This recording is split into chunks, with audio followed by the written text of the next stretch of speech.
চামড়াদা জোতা বানাই দেয়, আমি নারায়ণগঞ্জবাসী ঋণ কখনো শোধ করতে পারবো না।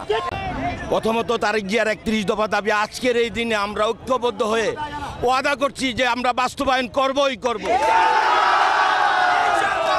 আর আমাদের মুসলিম উম্মার জন্য ফিলিস্তিনিদের যেই ঘটনা হচ্ছে, আমরা সবাই মিলে যদি এটার প্রতিবাদ না করি তাহলে আমরা আর মুসলমানের কাতারে রইলাম না।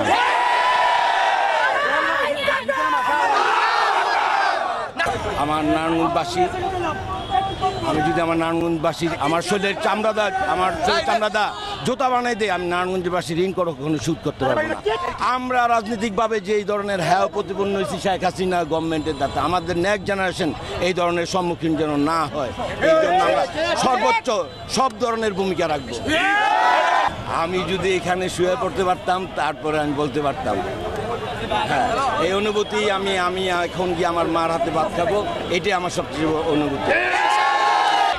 সর্বমূলে এই প্রশাসন, আগামী দিনে এই প্রশাসন থাকবে। আমরা এই প্রশাসনের সহযোগিতা করে একটি নতুন প্রশাসনের মাধ্যমে মানবতার ভিত্তিতে সব কিছু রক্ষা করব।